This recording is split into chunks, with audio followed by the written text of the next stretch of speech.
노란색이 척수신경입니다. 이 척수신경이 뇌에서부터 꼬리뼈까지 눌리지 않고 잘 내려가야 하는데 이렇게 경추의 어떤 부분에서 디스크라든지 협착이 발생해서 신경이 심하게 눌리는 경우가 발생할 수 있는데요. 반갑습니다. 척추신경외과 이나입니다. 오늘은 힘빠짐이 진행하는 경부 척수병증 사례를 준비해 보았습니다. 어떻게 치료하였는지 사례를 통해서 보도록 하겠습니다. 환자 사례 보고입니다. 중년 남성 환자분이셨고요. 주된 호소는 경부 통증과 오른쪽 승모근, 오른쪽 상지의 방사통을 주소로 내원하셨고, 또한 오른쪽 상지에 힘빠짐 또한 보이고 있던 환자분이셨습니다. 통증 점수가 약 8점으로 굉장히 심한 통증을 호소하고 계셨던 분이셨고요. 환자분은 10년 전부터 상기 증상이 발생하였었고, 최근 들어서 오른쪽 상지에 힘빠짐이 진행하는 상태였습니다. 제가 환자분을 진료실에서 봤을 때 오른쪽 팔과 왼쪽 팔을 비교했을 때 오른쪽 팔의 근육량이 왼쪽에 비해서 저명하게 빠진 것이 관찰이 되었고요. 환자분은 오른쪽 상지뿐 아니라 오른쪽 다리까지도 근육이 빠지는 것 같다, 왼쪽은 별다른 증상이 없다 말씀하였습니다. 이학적 검사상 오른쪽 이두박근과 삼두박근의 근력이 정상에 비해서 저명하게 감소된 상태를 보이고 있었고, 감각 저하 소견 또한 보이고 있었습니다.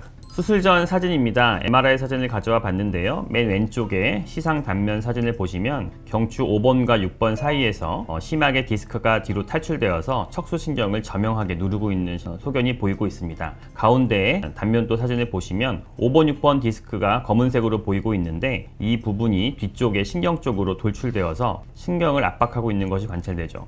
원래 신경은 단면도 상에서 타원형의 모습을 보여야 하는데 이렇게 앞쪽에서 튀어나온 디스크가 밀고 있기 때문에 그 모습이 변형이 되어서 지금처럼 눌린 모습을 보이게 됩니다. 이러한 경우에 그림으로 이해를 쉽게 하기 위해서 가져와 봤는데요. 이 사진을 보시면은 노란색이 척수신경입니다. 이 척수신경이 뇌에서부터 꼬리뼈까지 눌리지 않고 잘 내려가야 하는데 이렇게 경추의 어떤 부분에서 디스크라든지 협착이 발생해서 신경이 심하게 눌리는 경우가 발생할 수 있는데요. 맨 오른쪽 쪽에 척수신경의 흐름을 찍은 MRI를 보시면 이 하얀색으로 보이는 부분이 뇌척수의 신경의 흐름이라고 보시면 됩니다. 중간에서 검은색으로 끊어진 부분이 관찰이 되는데 이 환자분 같은 경우에 이 5번, 6번에서 신경의 흐름이 끊어진 것이 관찰이 됩니다. 척수신경의 흐름이 끊어질 정도로 신경이 눌리고 있는 경우에 우리가 경추 척수병증이라는 진단을 하게 됩니다.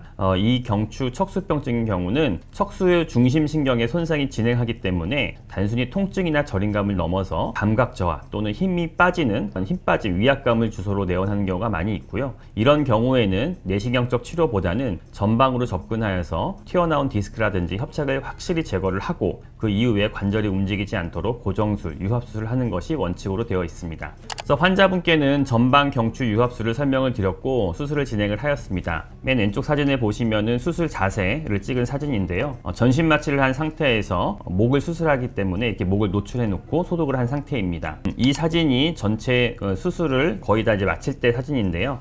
디스크를 충분히 제거하고 난 이후에 그 뒤쪽에 눌려있던 신경막이 관찰된 모습입니다. 신경막이 이렇게 반짝반짝하게 하얗게 빛나는 것을 관찰할 수가 있는데 이렇게 신경을 확실히 풀어줄 때까지 충분한 감압을 하는 것이 중요하다고 말씀드릴 수 있습니다. 수술하고 난 이후의 모습입니다. 전방으로 접근하기 때문에 목 앞쪽에 이렇게 가로 방향으로 절개가 들어가게 되고 이렇게 피주머니를 하나 달고 나옵니다. 수술 부위에 피가 고이면 기도가 막히거나 삼킴 장애가 발생할 수 있기 때문에 그러한 혈종을 방지하기 위해서 피주머니를 하나 달고 나오게 되어 있습니다. 하여튼 이러한 전방 경추 유합술이 척수병증에서 우리가 골드 스탠다드, 교과서적인 치료라고 알려져 있는데 가장 중요한 것은 반드시 신경막이 풀린 것을 확인하고 난 이후에 인조뼈와 나사못을 삽입을 하여야 합니다. 수술 후 MRI입니다. 수술 전 사진과 비교해서 보면은 5번, 6번에서 디스크가 튀어나와 있던 부분이 잘 제거가 되어서 이 눌려있던 척수신경의 모습이 잘 풀린 것이 관찰이 되고 있습니다. 단면도 사진에서도 보시면 수술 전에 검은색의 튀어나온 디스크가 신경을 누르고 있었지만 이 부분이 잘 제거가 되었고 그 디스크가 있던 위치에는 이렇게 검은색으로 보이는 인조뼈가 잘 삽입이 된 것이 관찰됩니다. 신경의 모습도 완전히 풀려서 정상 모습이 회복된 것이 관찰되고 있습니다. 수술 후 엑스레이 사진입니다. 수술 전에 5번, 6번 마디에서 이렇게 디스크의 간격이 좀 좁아져 있었는데 수술 이후에는 이 디스크를 다 제거하고 그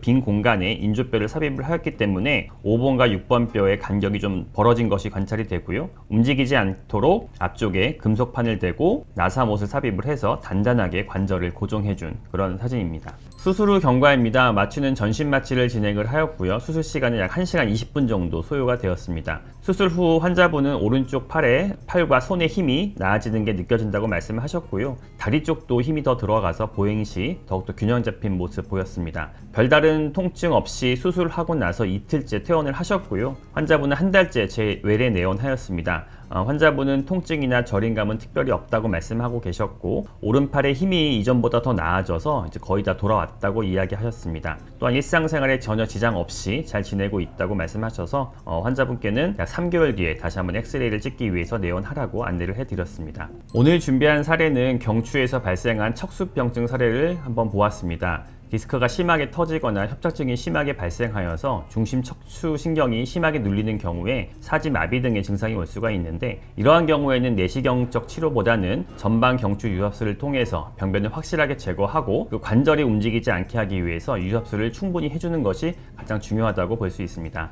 오늘 준비한 사례가 도움이 되었나요? 오늘 준비한 사례가 도움이 되었으면 이 영상을 주변에 공유해 주세요. 여러분이 공유해 주시면 치료는 제가 하겠습니다. 고맙습니다.